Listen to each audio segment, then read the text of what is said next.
you said something great when you were reporting on the race to me afterwards. And no one's put it quite that way before, but it just captures something that I'm really trying to help people understand is not only possible in running, but like it should be part of running. It should be what runners do. It's a key athletic tool, and yet it's absent from most people's ideas of what they're doing. So you said when you were talking about the way you handled the inevitable difficulties that you encountered during the race, soreness and whatever, you said all that made possible by just being able to feel.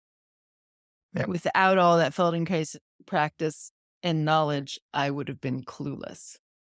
And Yeah. so, yeah. And so that's what I wanted to talk with you about. What did you mean by that? I was being able to feel.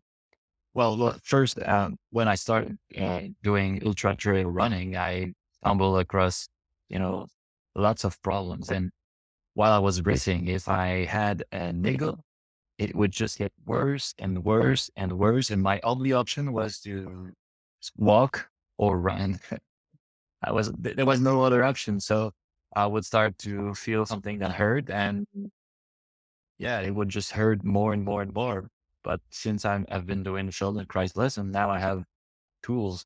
I, for example, tools that allows me to feel better. So I feel that something is going wrong. Maybe I feel my muscle a little bit better, but I know that, for example, if I have calf soreness or knees soreness or niggles around the patella or something, I can, just not work on around the knee. I can try to feel what's happening with my shoulders, with my upper core, with the whole body. So, yeah, I really, for example, during the race that happened to me, I had some patella niggles about 30 kilometers down the race. I was going down pretty steep hill. And so I started to just try to feel things before I could not feel. I didn't know Right. how to. I didn't Right. know those muscles existed. I didn't know that, for example, how I move my upper body would affect my knees. So this is what I did actually. I just started to do a body scan, trying to feel what was happening with the shoulders, with the quads, with the knees, and everything, and it just went away. And yeah, it happens to me 2 or 3 times during the race. Every time I would do the same thing. Usually was a problem with, I think, was with my core action. When I was leading with the shoulders and everything. So I would just focus on that, and I would immediately start to feel more good activation, and the pain would just go away for a couple of hours. That's amazing, because before I was done. I Yeah. was, Yeah. that's it. Yeah. Yeah. Like before you could feel either pain or not pain. Right. Yeah. That's it. And Yeah. That's yeah. it. And I would try to do things like, I would try to run more on my little toes, on my big toes, and yeah, without knowing what the impact would be on the rest of the body. But now doing full crisis, and I know, I have pain around the knee. Oh, I know that may be caused by this and this and this, because by doing pelvic crisis lesson, I know that those are related. So if that muscle is sore, I can ease it uh, by floating it, by using another part of the body. And that's a really great tool for the kind of race that I want to be doing. Yeah. I think, yeah, because the more variety there is in the environment, of course, the more variety, the more options you need in your movement. And the more like movement skill is sort of even obviously needed. But that's even still when people think about movement skill, like if you look on YouTube for videos about like, I don't know, how to run trails or how to run a technical downhill or something like that, you get instruction on movements, which may or may not be correct. Oh, Um, I'm telling you, they are incorrect. Oh my God, I've did so many mistakes following those advice. Oh my God. But none of Oh, that's yeah. built on first being able to even feel how you're moving. It's like you can't change things really if you don't Right. even know what you're trying to change, if you don't have any sensation of that. It's like trying to steer a car without being able to feel the steering wheel, you know? I don't know if your hands are Yeah, and I feel sometimes they have good hints or cues, but maybe my interpretation of those cues is wrong. Maybe I'm overdoing it or there's something. And because I don't know why they are talking about those cues, maybe I misinterpret them and it's wrong. Really, for me, the more I was following those advice, the worse I was getting. uh Yeah. Yeah. So it needs to be my advice for me. Yeah. So Yes, and people who don't do this work are gonna be very confused by that statement, but what yeah. the can you explain that more? It means maybe the cues that works for me may not work for anybody else in the world. I mean, they are because I move the way I do, and I have my own flaws. And so, by, for example, for me, let's say just hitting more my shoulder movements or less, or maybe it's something that's really important to fine tune my running form, but for somebody else, that'd be the worst thing to do Yeah. because of the way they move. Yeah. And I would also say, I think ultimately you need to be the expert of you through, again, like your ability to feel how you're moving. So then you know what to adjust. And cues, maybe there's always a language problem with cues, the same words mean different things to different people. And then there's an appropriateness problem with cues. Like, yeah, this cue could be great for some, the cue to imagine, just to pick one that I hate. Imagine you're holding a potato chip in your hand. Whatever. It could be somehow relevant for one person and not for Yeah, another. Or let's pick one I like better. Okay, the cue to imagine that you're leading the way forward with your face, which I have been known to say, but not for everybody, just for someone I can tell it's going to work for. Or try and give me feedback, and then we'll know whether that's a good cue for you. yeah, Um, for some people, that's going to give them a great forward lean. And for other people, that's probably people who ride a bike a lot. That's just going to result in more stiffs, right? yeah, So yeah, there's like, is the cue right for you? But then there's also when you have felt a lot of different ways in your of running, a lot of different ways of running in your own body. When you have a map of your body and how it works and all of the options that are there for you, you can have cues for yourself that might not even be words. Some people will have them in yeah. words, other It's people more. will. It'll just be a sensation that you remember or an image, um, that triggers the right whole body shift for you. And you develop that cue yourself by discovering it for yourself in a Yeah, learning experience that that's it. Yeah, it exactly. creates for you. So, which is my correct role as a teacher, not to like be the boss of how you should be moving, but to help give you the situation where you can become the boss of how you should be moving. And in a 23-hour race, uh, you need to adapt because a lot of things are going to happen. The terrain is going to change. Maybe that muscle is going to be overworking for some reason, and so you need to offload it for a while. But if you have different way to feel you're running, you can adapt Yeah. Yeah, instead exactly. of just pray that it goes away. Right, exactly. Yeah.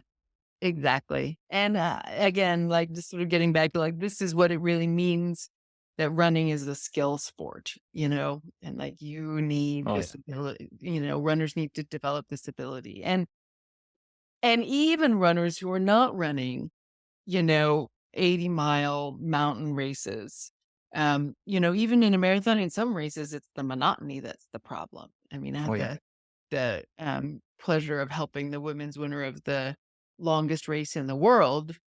last year, which just goes around one city block in Queens, New York Yeah, I saw for that. 60 or so days. It doesn't get more monotonous than that. But she needed a lot of tools to get through that.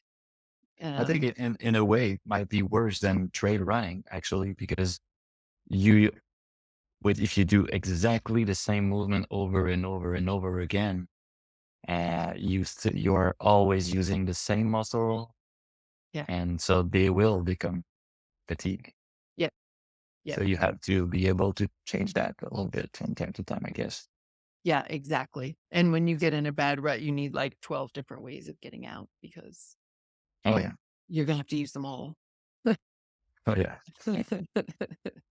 So, so these are the extremes and then everywhere in between also, to be developing this kind of movement skill.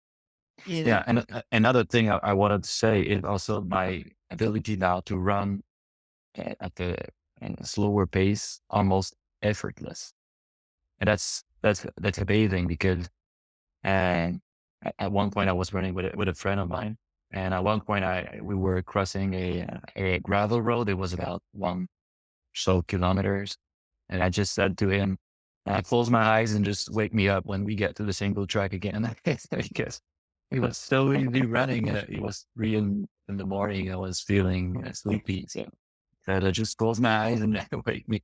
So yeah, just listening to show you how easy it was, just run. And that's the other thing that amazed me is I was still able to run. I mean, it's 5 minutes per kilometer in miles. I would say like 8 minute miles Mhm. at the end of the race. And before I did longer race, not longer race, but a long race before, and even shorter time. And I couldn't run that fast or couldn't run at all at the end because I was too tired. Uh-huh. Yeah. And obviously training played a role in that, but Yeah. but then it's like also how much energy are you wasting by not Yeah. running But well? yeah, but my training load pretty much stayed the same Uh-huh. during all that time. So I don't think I was more in shape. I was just, I think I was a lot more efficient in running slow this time around. Great. So actually, let's talk specifics. So like at the beginning of this journey, like, if you could pick a race for comparison, like how long was the race and what were the problems that you had versus with the same training load this race you just ran? Uh, yeah, the first race I did was a 50-kilometer race, 50K race. Took me about, what was it? 7 hours. It was a pretty technical race. And so, but I had ITV problems at the end of the race. It was really difficult for me to run at the end, even though it was just only 50 kilometers. And then I did another 50K, and that I needed to take uh, anti-inflammatory pills, Advils, Hmm. because the pain of the IT then was just too strong. Hmm. I tried to do a 80-kilometer race before doing any felt crisis lesson, and I had to DNF because of pain again. So, and we've been actually, I don't remember how long ago was it you first did the online camp and then, And yeah, around 1 year. around 1 year. Okay. Yeah. So right, because you started, now I remember, because I always ask people to tell me like what brought them to the camp, like what are they looking for help with? And you told the story of that DNF in the All 80K. right. Yeah, I think it Well, was not long after. yeah, yeah. Because that race that I did last year, I was how do you say in English? Bénévole.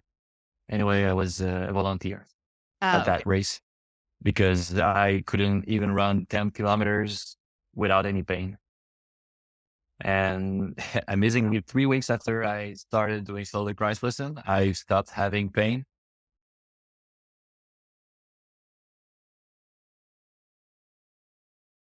So yeah, 3 weeks, pain went away and didn't come back. And I think that last race was a pretty good test. So Yeah. I, Yeah. and so at the beginning of this year, I did a 50-kilometer race. It went really nice.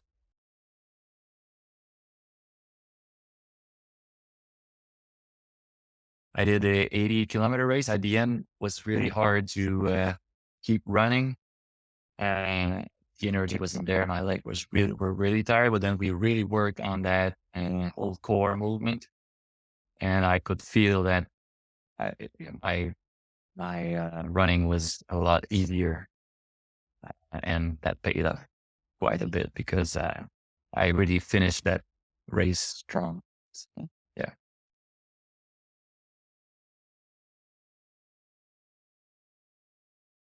I didn't think it was possible for me this year to run that 125-kilometer race. I just uh, tried. I just participated because my friends were doing it. So it's oh, it doesn't matter if you don't do it. We'd have fun, and amazingly, yeah, I went to uh, through the whole thing. Yeah, That's great. So wait, so because I don't think I was aware of this. So the 80K that you ran this summer, which was your middle of the 3 races, yeah, was the same race that you had DNF'd that caused you to start learning yeah, the balanced runner. And yeah, then so you came back, you did it, you had a good race, yeah, and then you went on to run yeah, 120K. yeah. Um, Which wasn't and even in my goal because I thought it was too far from me. right. So even That's better than I awesome. thought.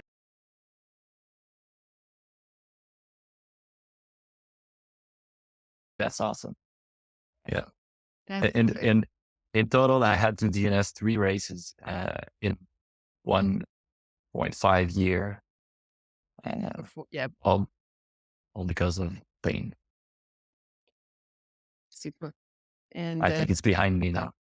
yeah, I think so too. I know what you mean about the fear though. Like you have to put it to the test. Like you've tested it out really well now. And Oh yeah, not only that, but like you've tested it out and you've shown okay, like it's actually gone. But not only that, with the skills you've developed, if it ever were to start to come back, oh yeah, I think you'd know what to do. oh, oh yeah, I know what to do exactly. Oh yeah, And life isn't perfect. Injuries happen, but when you have a toolkit like this, that ability to feel, then you can prevent a lot of problems. And you can solve a lot of problems early on. So yeah, and one of the things you say in your videos is movement come first, and that's true. I mean, yeah, I should have understood that a lot sooner because I did so many side raises, hip strengthening exercise. I went to a bunch of physiotherapists that gave me more and more exercise, which I carefully did, and I was just getting worse. yeah, And so, yeah, yeah. And just it's like movement comes before strength and produces strength, not the other way around. If you have yeah, a weakness, it's because you don't know how to run in a way that strengthens those muscles. So yeah, yeah. So, yeah, because why did you get hurt in the first place? If you did right, it exactly. slowly, if you ramped up slowly, why didn't you get hurt? Yep, So, because you weren't doing enough Jane well, Fonda. you, Right. yeah, because you were That's what I doing always think something with the your side body. leg lifts, Yeah. Oh, yeah. I mean, Yeah. not like they don't have their place, but again, like if you're injured and those muscles are found to be weak, it's because you didn't know how to use them properly when you run. You can do a million leg lifts and those muscles can get strong, and it still doesn't mean you know how to use them when you run. Oh, And so it yeah. may not solve your problem at all. It often doesn't. It may solve it, but you're are going to have to do those exercise forever Yeah. because you will need to get really, really strong all the time, and you will be less efficient Yeah. in running, I think. Yeah. So, And and Um, and so actually, so then I want to ask you because we've talked about the benefits of this being able to feel how you're moving. for solving problems, for just basically having also improved your movements so that you can run and race really challenging races without, um, any problem finishing and running well and running strong. Um, but um, do you enjoy running any more than you used to? Like setting aside the whole pain thing, Oh yeah. has that changed? Because some people like worry, they like to zone out when they run and not think about their bodies and worry that if they have to pay attention to how they're moving Oh, all the time, that would take all the fun out of running. oh yeah. Yeah, no, that doesn't change. I mean, you can think about it. I usually think about how I run after doing the Christ lesson. Maybe for the week after I did a lesson, I will think about how I feel, try to feel new movement, and see how that lesson incorporates into the whole my whole form. But then after that, I just go for a run, thinking about my job and how I can solve my uh, daily life problems. But yeah, and the other thing is when I go for a trail run with friends. Oh, we want to go there. Maybe it's 30 kilometers, maybe it's 40. We don't know, but it's going to be fun. Before I would be like, sure, maybe I will get hurt. I will be able to do it. I will, have to walk. And now, and I'm not scared of hurting myself. I know I get to go through it. And yeah, that's nice. That's great. That's Yeah. great. Well, I think that's a great place to wrap it up here. Thanks very much for hopping on and talking with me about this because, My pleasure. uh, yeah, I just want to keep changing the running world this direction. Yeah. It's for the better. I talk about the balance runner to all my friends. Awesome. Yeah. Thank you for that. Yeah. Thanks so much, Paul. Yeah. We did.